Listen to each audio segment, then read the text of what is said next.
Min, Nicole, and welcome to Weight with Jazz, a safe space for the obese, the overweight, those who just want to lose weight, and myself to share our weight journeys and a little bit of my life too. GLP1 does not out-cheat lifestyle changes. GLP1 medications do not out-cheat lifestyle changes. I think this is an important message to continue to address, regurgitate, especially for the newbies coming in, the newbie GLP-1 brand users, newbie GLP-1 non-brand users, aka compound users, just to have like the essential basics laid as far as what to expect from this medication, how to work with this medication, and what as an individual should you do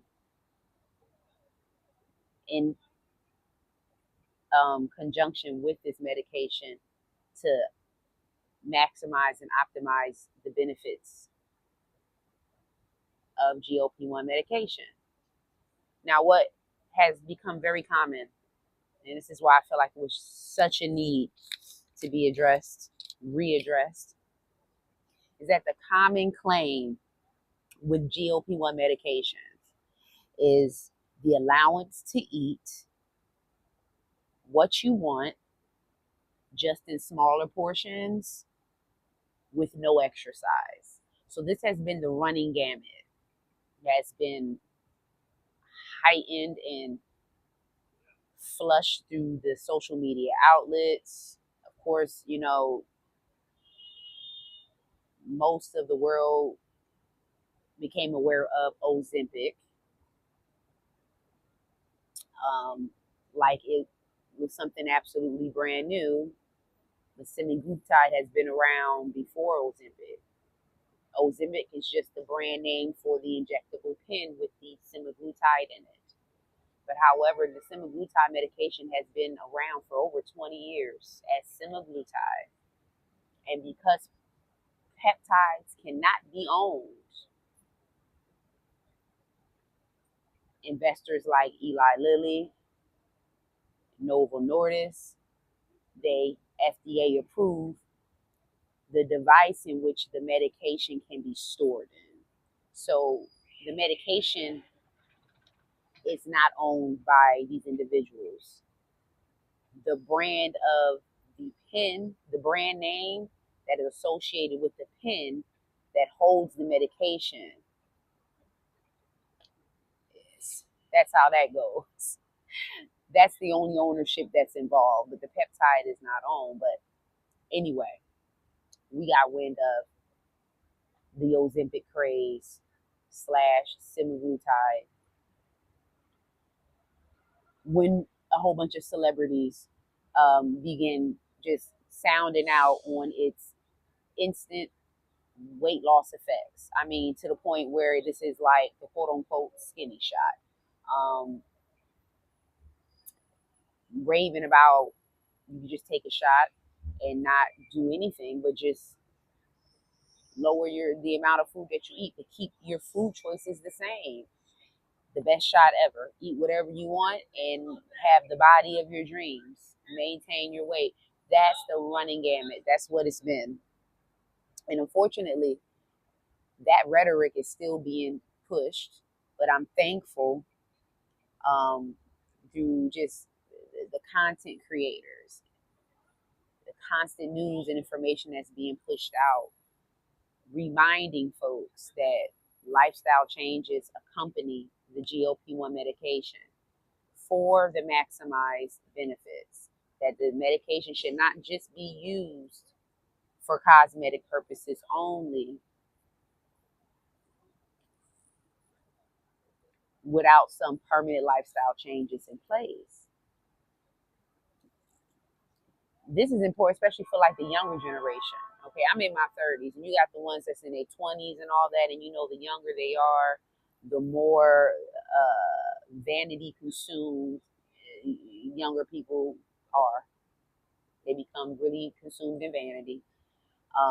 Weight issue is always an issue. It's been an issue for decades, okay, especially in any younger community. So you got kids, and I mean kids, 8 years old and up, looking at their body, watching what they eat, trying to figure out, well, how can I get this weight off? How can I be a part of the latest trend? They see something like Ozempic, and they're like super excited and willing to take Ozempic. But look, just wait until they can get 18, or can they get it through a family member or friend? This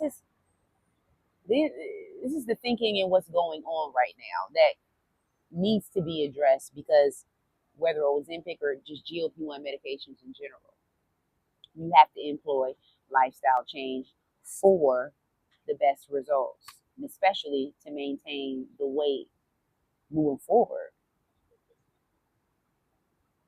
So we know that Ozempic is initially a diabetic medication. And the craze entered the world when celebrities found out that it had the side effect of massive weight loss of a certain percentage of your body weight as a side effect to the incretin medication for diabetes specifically. So once that was exposed, here comes the shortages through to, that are due to off-label prescriptions.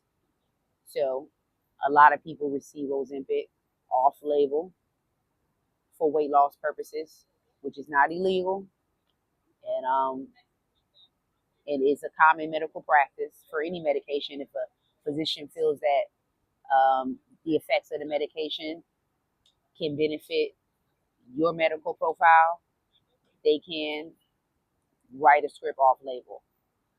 The problem is it was too many scripts being written off-label to the point where the diabetes patients were not able to get their medication, causing a whole uproar.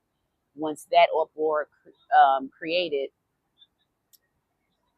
Eli Lilly, who also had diabetes medication, Mounjaro, decided to launch a weight loss drug, Zepbound. Now, this was launched after Wegovy, because when Novo Nordisk peaked that, this is becoming an issue, this is a weight loss effect, and we can't have it conflict with the people who have diabetes as well as weight issues, because this medication is specifically FDA approved for the diabetes patients.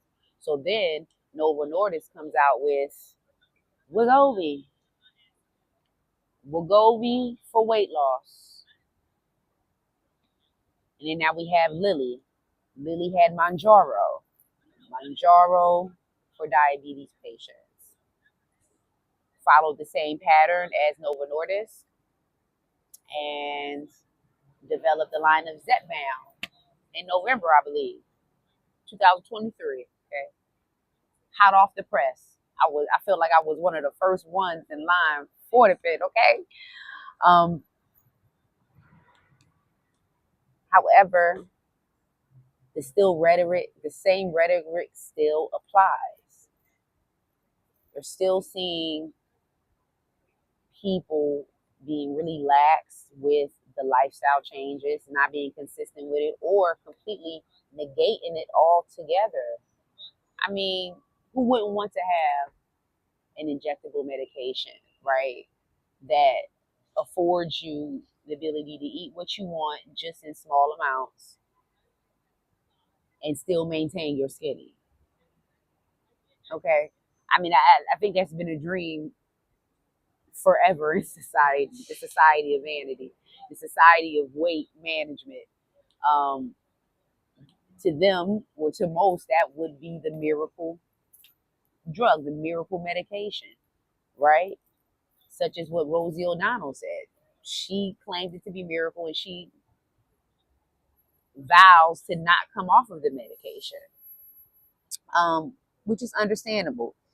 But gotta be careful with these strong endorsing messages for these medications, because these messages conflict the truth in the medications, which is lifestyle changes plus medication, not medication, no lifestyle changes.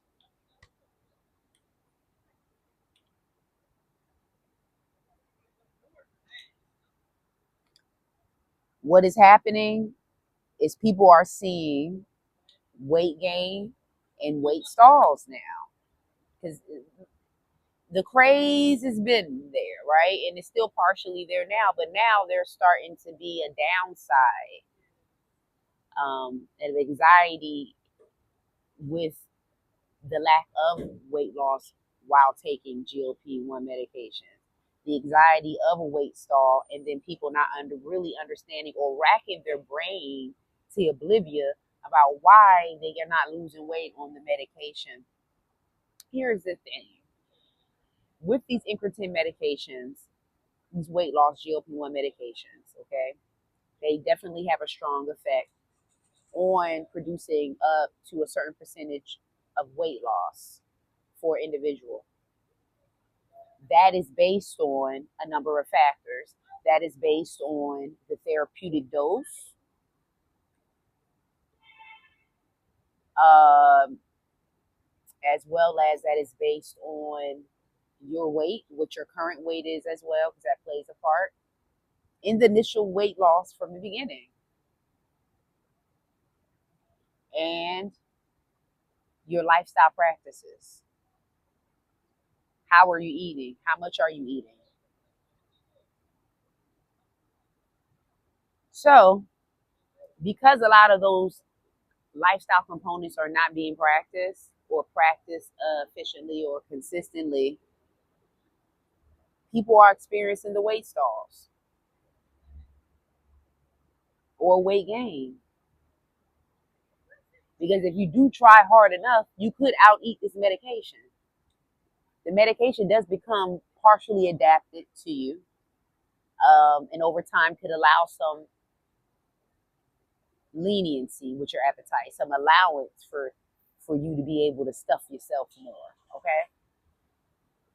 But then it's up to you on whether you're going to stop, or are you going to think that you need to titrate up because all of a sudden you got the ability to be able to eat more, and that's just too hard to wrap the head around and get control over. So the next course of option usually for folks is titrate up, get rid of this suppression. I mean, get rid of this craving for food. I do not want to have the hunger cue. But in reality, having a hunger cue is normal. You want to know that you have a hunger cue. This is about how you manage it, even on this medication. I don't I don't want this medication to remove my hunger cues. Let's make that clear. As a human being, I want my senses. Okay? I want the sense of smell, the sense of taste. I want to smell food and crave it. You know what I'm saying? I want to have a moment where, okay, I'm in the mood for this. It's a little snack craving and know how to deal with it. You know, you're going to have a hunger cue because the body is set up to eat at a point. Okay. So you're going to be prompted to eat. But people are getting so sucked up into this medication, it's like mentally warping some people, honestly. I'm being real about it. People are getting so vested in the idea of not having food noise, to the point where when food noise reintroduces itself, there is a panic. There is, I need to titrate up to the highest dose to eliminate the food noise, eliminate the food cues. So you're pretty much walking around with no food thought or no sensation for food whatsoever. That's not the intent of this medication. The intent of this medication, whether it be for diabetic patients or for chronic weight management, is to be an aid to you as you are going through this weight loss process. This medication is supposed to provide you suppression and delay gastric maneuvering, it delayed gastric system, making you full longer. So these are just the primary components. It's just curbing your appetite and delaying your gastric system so you're full longer and you're not looking for something to eat because you feel satiated. But it's not supposed to claim your entire satiation, meaning it is not pretty much supposed to be your idea of a meal. Pretty much GLP1 is your meal because you have no appetite. So you're okay with just going by eating the very, very minimum, maybe 500 calories or 800 calories. Not wise, in my opinion. It's definitely not long term. Understand what can happen in the beginning because suppression is real on this medication, and it can give you instant drop in gratification of weight. But what happens after that instant drop of gratification, right?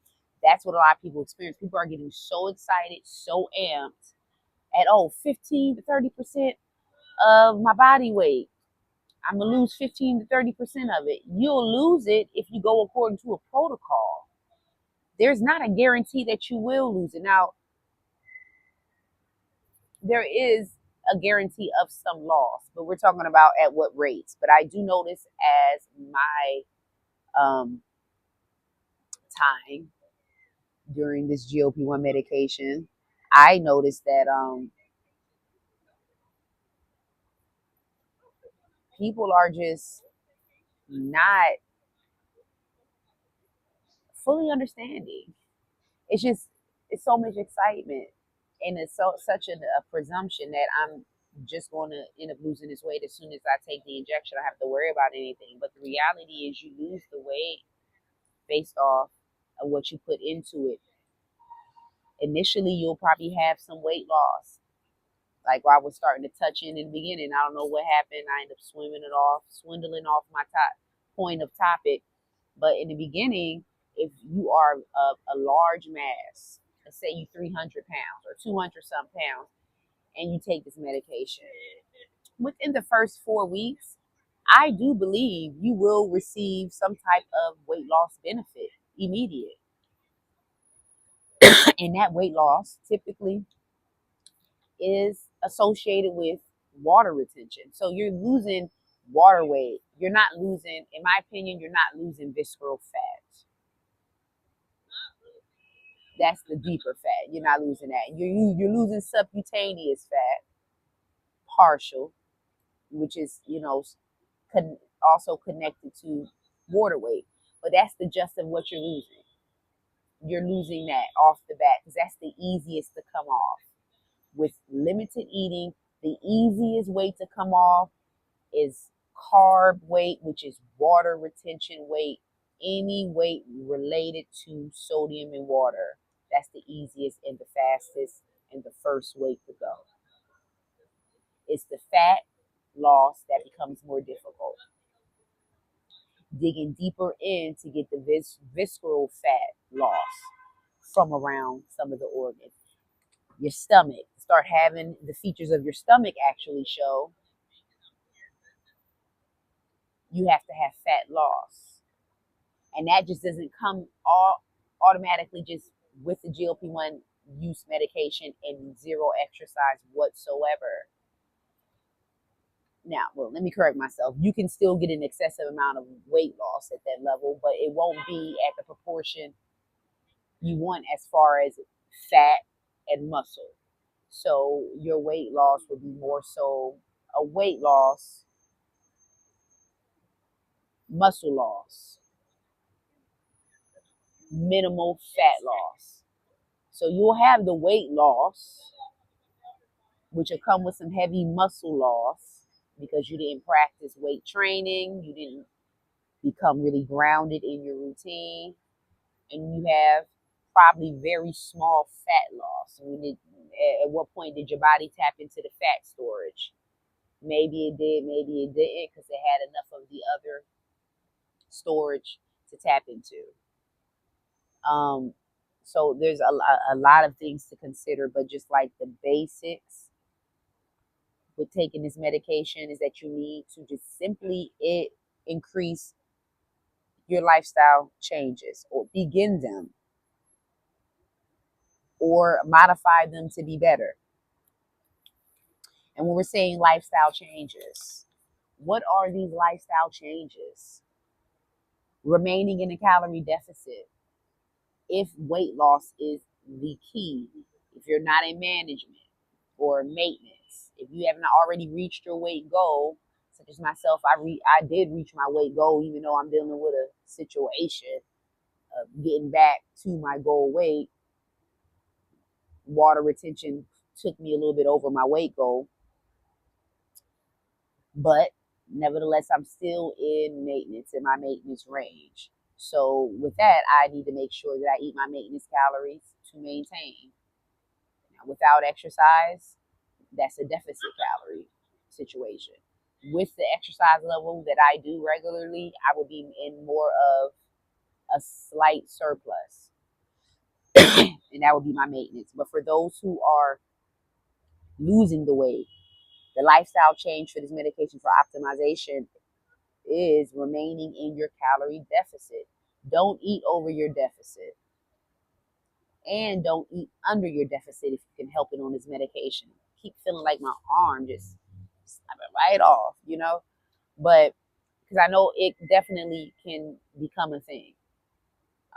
It's just why supplemental proteins and other calories to try to help you get to your calorie count and your protein count may be necessary. At least 150 minutes of exercise a week. At least 150 minutes. I mean, that's easily either 3 days or 2.5 days, depending on how you're doing it. Are you going to do 60 minutes or 30 minutes? It's workable. It's really workable. Limit highly refined processed foods. Limit them. Limit the heavy carbs, the heavy pasta. You know what I'm saying? Heavy potatoes. I mean, yes, that's a great complex carb, but you still have to watch your consumption because you still have to watch your calorie count. And just because you're eating whole food plant-based doesn't mean you just go and eat, because you can eat in your surplus and gain weight on a whole food plant-based diet because it's calories in and it's calories out scientifically at the end of the day. So if you're not watching your calorie count, you won't be really successful with this medication. You'll be in stalls and you'll be in weight gain situations. Highly refined processed foods put you closer into them situations. Rice, yes, I like rice, but should you have all this in high volume? I don't believe you should. You should teeter toward lower carb options.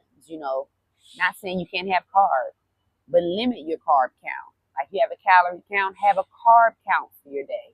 I cycle my carbs, I cycle between 100 carbs and 50 carbs, maybe 125 carbs, but I cycle them out through the week. I'm not eating the same carbs every day. You know what I'm saying? But every other day I'm eating a certain amount of carbs. I'm eating higher carbs one day, and then the next day I'm eating lower carbs to get me a balance. I still get the body recomp benefits of it that I need because I exercise. I need it for energy and still muscle gains, because not too much carbs, but carbs do contribute to muscle gain as well. I don't care what anyone says. You can look that up scientifically. Carbs also contribute to muscle gain. Carbs associated to protein. So that. Now tapping right into consume lean protein.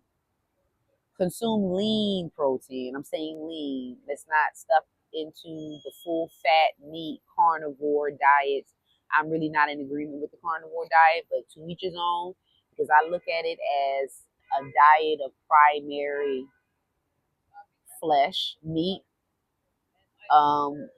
saturated or trimmed in fat. That's what I'm thinking of. You're thinking of the highest levels of beef. You're not thinking of it being lean beef. I'm thinking people are eating beef that's trimmed with fat. People are putting extra butter on things because they are 100% carnivore, and that's supposed to be the best thing for you, and very little vegetables. I do not agree with that formulation, nor would I eat that formulation. I can't even imagine my life a day without eating some type of greens, vegetables, oxygen, water. That's what they are. Vegetables are oxygen and water. I can't, without like filling my palate with that and just eating straight meat and saturated fats. I don't understand how that is longevity for your body. Everybody is raving and claiming the carnivore. No, I'm okay with you being a meat eater, but you need to introduce some vegetables up in there. Vegetables and fruit. Where the heck, how the heck are you defecating? You know, I mean, with a carnivore diet and you're not incorporating the proper amounts of fiber from fruits and vegetables, how does your digestive system even look like or feel? So I'm not in agreement with that, but got a little off on a tangent bit on that. But if that's your thing, that's still considered protein, and I guess it still be an acceptable diet on GLP-1. I just would not recommend it, honestly. Personally, for me, I feel like, in my opinion, the leanest diet on GLP-1 medication is the pescatarian diet. That is my opinion. I know y'all gonna come for me because there are tons of meat eaters, and then we have the non-meat eaters who are completely vegan and all that. Please don't come for me, y'all. Please. I had a little bit of both in my life, but you know, I've settled here, especially being on this medication, with pescatarianism. And the reason why it's so lean is because fish is the leanest form of protein. It's lean. Salmon has the most fat, but other than that, it's very lean. So it's complementing to your digestive system. I love fish. God fed the world fish. I don't want to get into the mercury claims. I don't mean, like, listen, the devil is a liar. All I know is that God fed the world fish. Anyway, that would be my recommendation, would be a pescatarian lean protein diet mixed in with some whole food plant-based stuff. But as long as you just getting your protein in, getting your meat in however you do, watching your carbs, implementing at least 150 minutes of exercise in a week, drinking your 8 and 8 for water, like at least 64 ounces of water a day, and taking your medication, that's fire. It's lit. You on the right track. You will receive maximized results. Probably won't experience those stalls and delays unless there's something else going on with you underlying.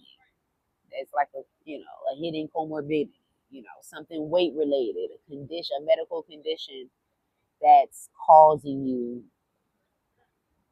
to gain weight or to remain in a stall.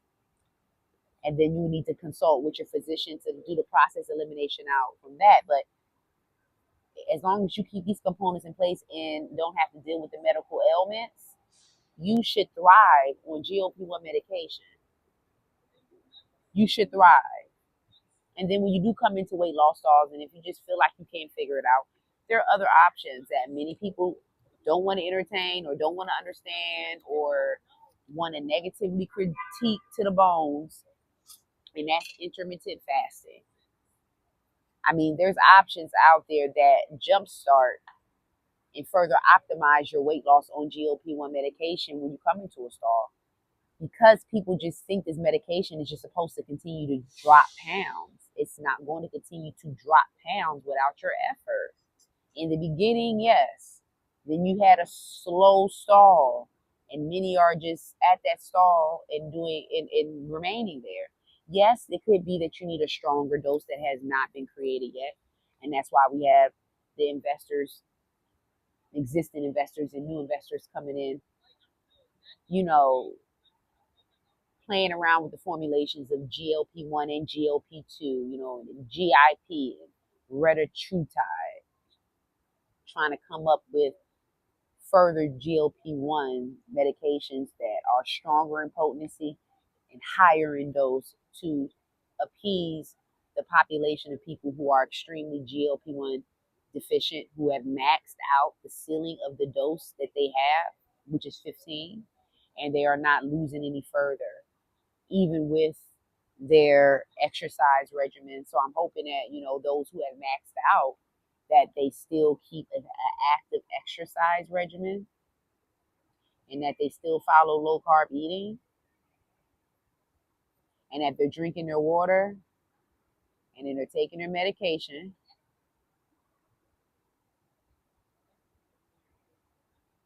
I'm doing all that and you still don't see any weight loss, then it has to be truly something internal, which is why the investors and scientists are at the drawing board right now.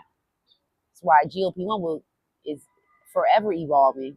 It will continue on regardless of the negative naysayers out there with the random podcasts, okay, discrediting the medication and throwing out all these unnecessary negative facts that can be countered with the actual facts of disparities and deaths that can occur from morbid obesity in comparison to individuals taking a GLP-1 medication to treat morbid obesity.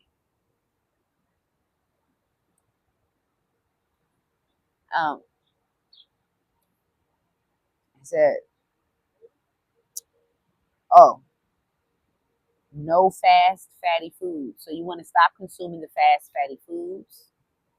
That's hindering a lot of y'all, honestly. See, here's the thing. A lot of us are not being honest. Well, I am.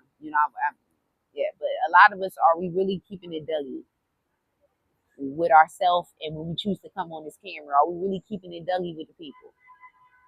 It's all fun and flowers, yeah. Oh, I'm in a weight stall. I don't know what to do. I've been doing everything right. You really have you? Let's go down the list. That's called accountability. Have you really done everything in accordance to the compliance of this medication for the maximization of results? I'm telling you, a large population has not. Or they hitting and missing. They off and on. Like most people are when it comes to becoming fit. You got to get yourself in this mindset of this is your life, of being fit, of wanting to work out, wanting to eat healthier, wanting to look good, wanting to thrive. I mean, that should be strong enough in itself to try to stay in line with the components. And then with the price point of these medications, I would be crossing every T and dotting every I. Okay? As much money coming out of my pocket or out of your pocket, whether it's coming out of your insurance's pocket or your pocket, it's a lot of money being spent, honey. It's a lot of money. And we don't need money going to waste. You don't waste this medication just so you can sit on the meds, so that you can parlay and partay, eat what you want, and then scream about the side effects of vomiting and all types of stuff later. You get what I'm saying? It's just like a saga that continues, and weight loss is not really achieved. We're not seeing happiness and the change of mood because your metabolism is boosted, because you really have lost the weight and you feel the effects of it. That GLP-1 medication actually is making you feel good in your body, and it has adjusted your mood. Your depression has changed. Your anxiety has changed. Your whole outlook about yourself has changed. For all those positive feelings, you need to stay in protocol. Stay in protocol with the GLP-1 medication through the implementation of lifestyle changes. I wouldn't have got this far without continuing lifestyle changes. If we just treated this as a 3-month bit like we do with any type of weight loss situation that we come across. Oh, I need to lose weight for this event. Oh, I just want to lose weight. Oh, let's put a time frame on it. 4 months, I need to lose 40 pounds. And then that's it. And you're back to the drawing board because you probably didn't gain 80 pounds back. Why? Because there's no real lifestyle changes in place that are concrete, that are consistent, that has been turned into a routine. I think that's the deeper issue here. We can't maintain this weight because we are too lazy to comply with a system of routine. I'm keeping it funky. I love y'all. I'm just gonna keep it real. I'm a real person. It's not always roses and lilies over here, okay? No pun. You know, I'm looking at the reality. And the reality is we pick up losing weight as a temporary thing. We go hard at it in whichever avenue we can, using whatever systems that are available. And then we achieve what we can. Then it's, hey, look at me, right? I'm doing it, right? And then not too long later, love handles are coming back. Not too long later, chins are becoming more visible. You know what I'm saying? Arms are getting thicker. You're gaining weight back. And you're gaining the weight back because you could not correct the way you ate in conjunction with exercise activity to boost your metabolism so that you could continue to burn fat at rest. So you don't have to always work out all the time. You're burning fat at rest. You're not doing all that. Okay? Consistently drinking your water, consistently trying to eat the requirement of protein. I'm just pushing for it up to 80. I do my best. I'm not going all above and beyond. I like the way my body is recomping with 80. So when it comes to that, you have to make your own decision when it comes to protein. I'm going to do a video about protein resistance in the future or whatnot. Like, it's different protein variations that you can consider to work with yourself as you are trying to build muscle and lose fat. And you can do that successfully on a lower amount of protein. Science says you can do that successfully on a lower amount of protein. However, conspiracy theorists claim you cannot build on a lower amount of protein. You can. Your body is composed of protein in itself in general, so you already have something you're working with. The loose fat is workable to be turned into protein synthesis, through the consumption of further protein, and through the implementation of weight training. You have to build. You got to get your body going. And you need to do this more than once or twice a week. That's what I'm saying. We want immaculate changes. We want immaculate changes, physiques in the third from GLP1 medication, but we do not want to put the work in. People who are not on this medication, who are in the fitness world, just in general, get up and put work in every day or every other day. Put the same level of energy and work in trying to lose weight, maintain weight, recomp their bodies, and without medication. I mean, they may be on some type of peptide, because y'all know the peptides have been in the biohacking fitness world forever. We just came wind of it through Tirzepatide and Semaglutide, but there is a whole list of peptides of different names and codes that do different things that fitness industry has been using for gains and losses. And people are still tapping in using them today. Now, side effects with stuff, some are just, I wouldn't recommend some because a lot of this stuff is really harsh on your liver. That's why I would prefer to just maintain with my GLP1 and my Lipotropic MIC-B, because that's more of a holistic fat burner situation with the complex B vitamins. We're not looking at the extreme, adverse effects on your liver. Stuff's not shuffling through your liver and all that. So we're not, I don't recommend it, but I do know that that world is there, is existing, and fitness influencers are on it and have been on it, and even female fitness influencers and body competitioners and all that. So it's been around. It's been around in use to achieve physiques.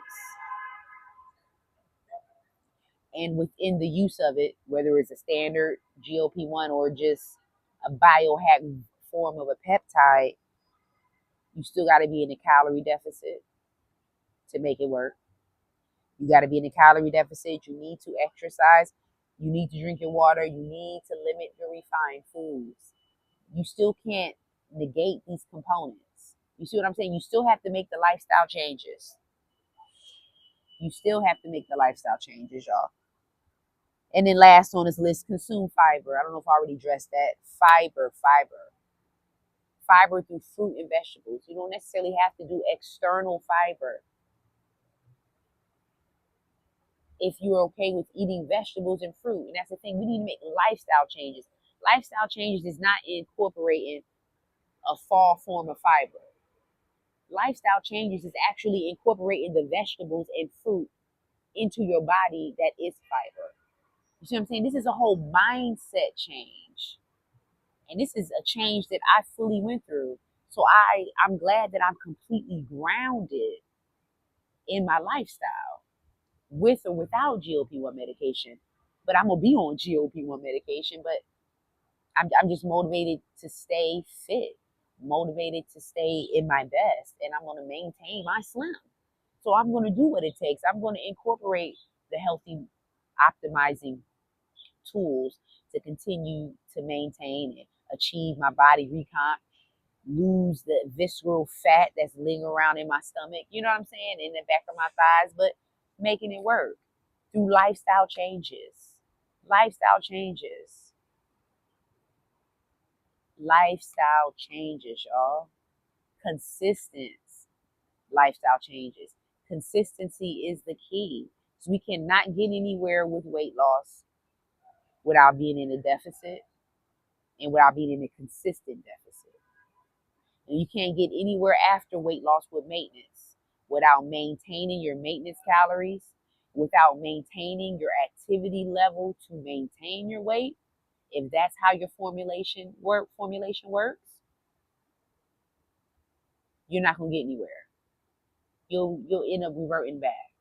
That's why it's important to understand every component and system of this, not just take a medication and stop eating and lose the weight. That's not enough, because then you're confused when the weight stops coming off, because you attributed everything to this appetite suppression only, this medication, and you needed to incorporate other implementations to complement this medication to further enhance your experience of weight loss.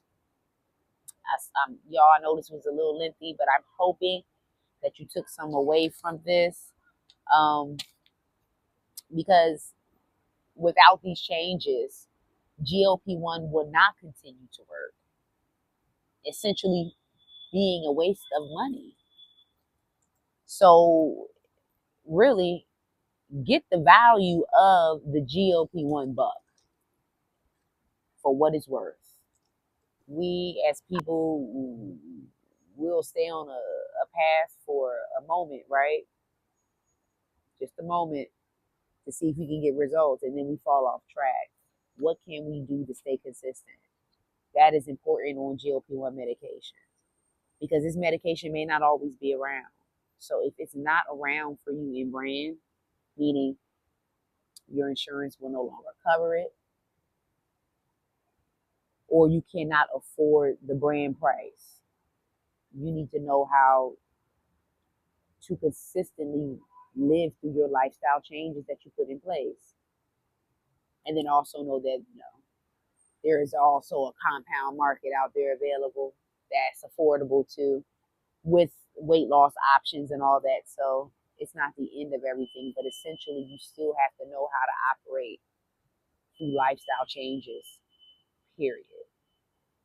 So stop negating the lifestyle changes, y'all. Stop lollygagging with them. Let's stick with them. Create solid routines and follow them and see what happens, because I promise you, you will like the results. I will see you in the next video. Be real.